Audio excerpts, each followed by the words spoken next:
This question is from Deepika. Sadhguru, you said in one of the darshans that you should treat everyone just as you would treat me. Sadhguru, you are a Karuna avatar, but I have one inhuman nasty creature in my home. It becomes difficult to see you in him. How to deal with him in this situation?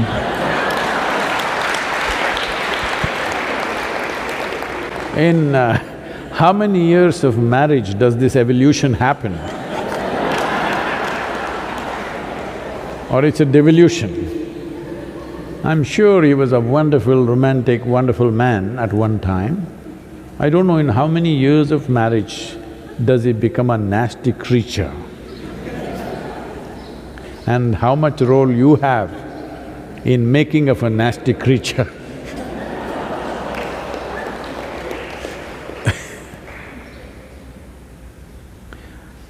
See, especially if he is nasty creature, especially if it is so, this is your perception.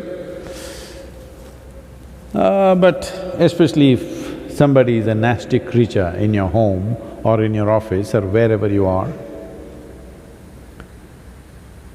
you seeing something in a certain way is not about them, it's about you. Do you want to keep your eyes, your mind, your heart, your body pleasant or unpleasant? You make up your mind on that one.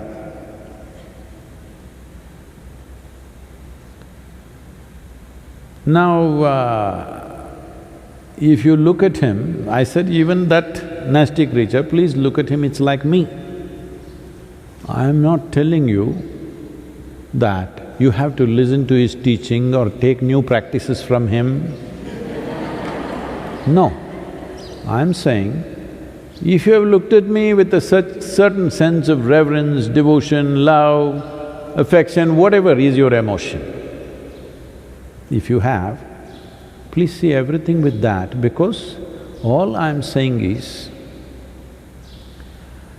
you have a body, you have a mind, you have emotion, energy. We're talking about your emotion right now.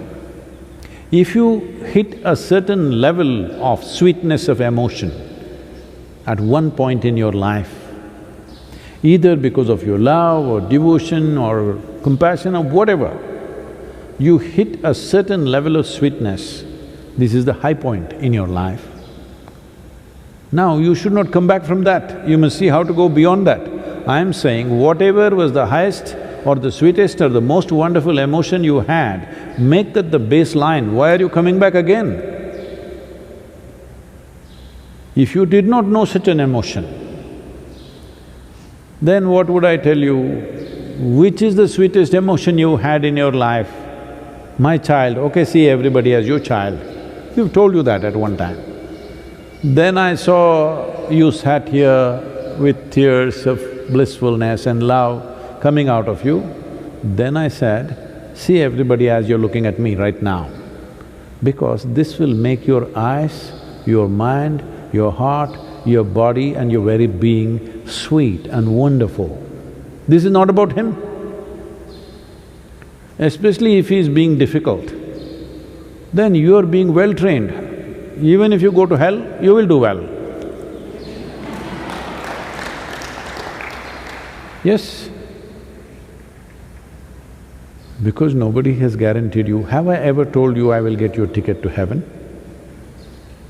I've been constantly threatening you, right here things will happen. So, you must understand this is about your transformation. The problem with you is, because you read… what are those? Well, I don't want to take names anyway. You read all those romantic books when you were a teenager and then you imagined all kinds of things. You are not first of all straight with yourself. Your hormones are working up. Suddenly you look at somebody, wow, can't believe she's so beautiful, she's so fantastic, he's so handsome, he's so wonderful, everything he does, ah!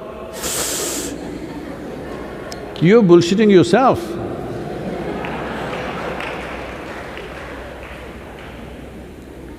No, no. Whatever they do, you make yourself beautiful. Now even if they're doing nasty things, you're still wonderful. This is different. You know they're doing nasty things and you're still wonderful. This is fantastic. They are doing nasty things, but you think they're doing beautiful things. This is a stupid nonsense. I'll tell you. Somebody who was serving in Indian army told me this story because we went through a similar situation somewhere else. So at that time he was narrating this. They were posted in the northeastern region where there's a certain amount of elephant population. So he is a battalion leader, he is heading about a group of 18 to 20 people, I think, they're marching in the forests. And they see a huge tusker, everybody backs off, all of them have weapons, okay, powerful weapons. This is an anti-insurgency group, that means they're fully armed and equipped. They can shoot down a tusker from 100 meters, 200 meters, whatever they want. But they all back off because that's not the reason why they are there. But he was telling me this because some situation happened like this with one South Indian person. So suddenly there was one Tamil man in the thing who was a sergeant, Havaldar. He put his weapons down and he said, "Ganapati has come, Ganesha, Ganesha." And he started chanting a mantra. He knew some Ganapati mantra, he started chanting. He ran in front and he went close to the elephant, just 50 feet away, and went down on his knees and started loudly saying the chant.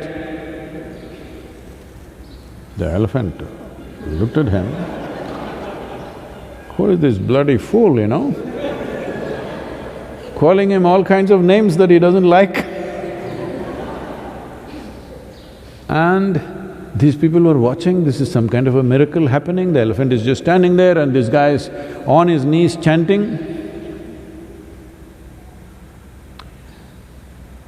The elephant moved so quickly, and within less than 2 seconds or within probably 5 seconds, he was upon him, he just crushed him, turned back and went.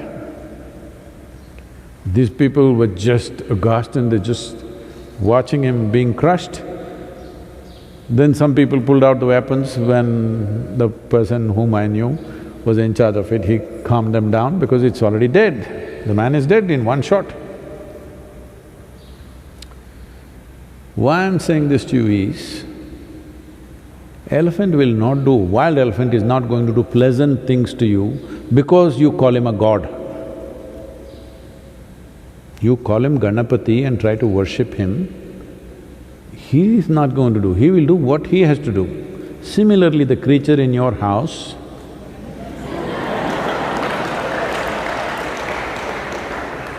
he will do what he has to do, whatever is his characteristic.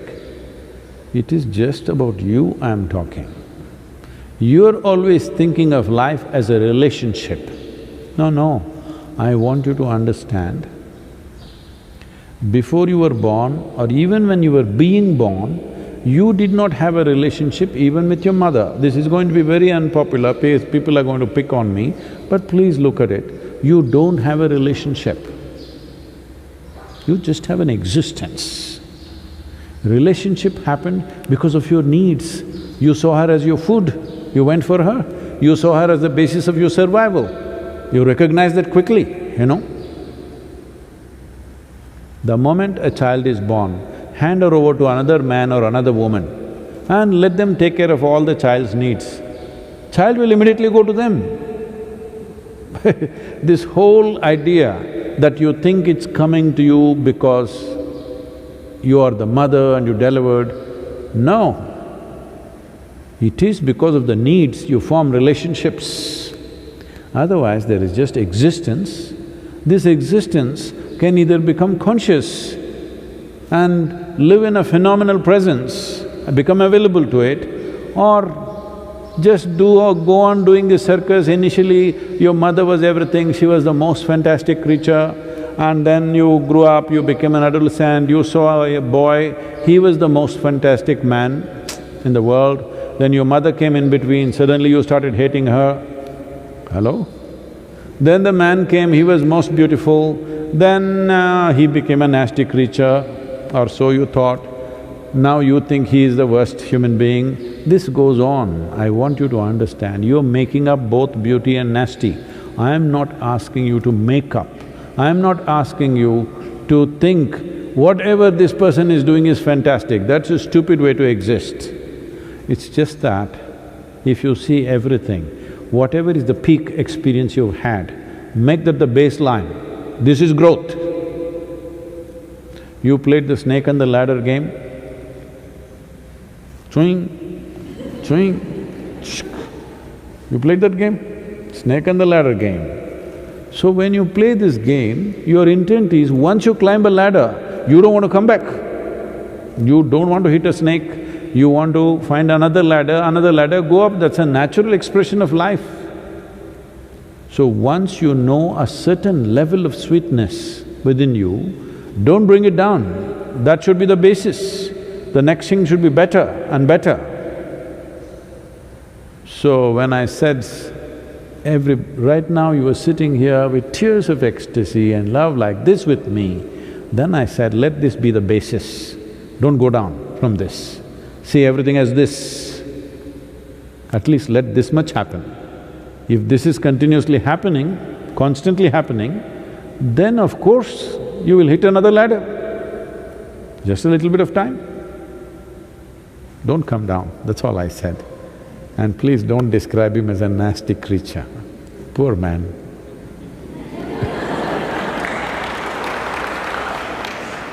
This happened.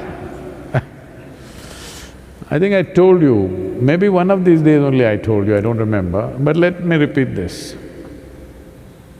Shankaran Pillai thought his wife is having an affair, hired a detective, I'm saying it loudly because just to remind you. Said, I want proof against her. So detective just waited outside the house, she left the house, he followed her, then she went to parked near the park, went inside. A man was sitting on the bench, the moment he saw her, he came running, she went running, they hugged, each other held hands and sat down on the bench and chatting away joyfully, laughing. He took the whole video and within a few hours he came to Shankaran Pillai in his office and said, I got all the proof that you wanted just in one day. I did my job, I have the proof, here, watch the video. Shankaran Pillai started watching the video and said, no, I can't believe this, no, this can't be, I can't believe this, no, I can't believe this. I said, what you can't believe? It's a video, it's not doctored, it's just a video that I took just now. He said, that's not the point, fool, I can't believe she's so much fun.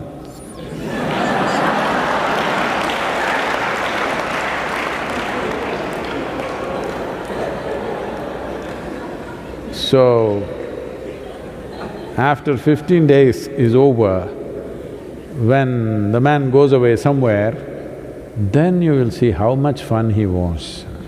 Don't do this to yourself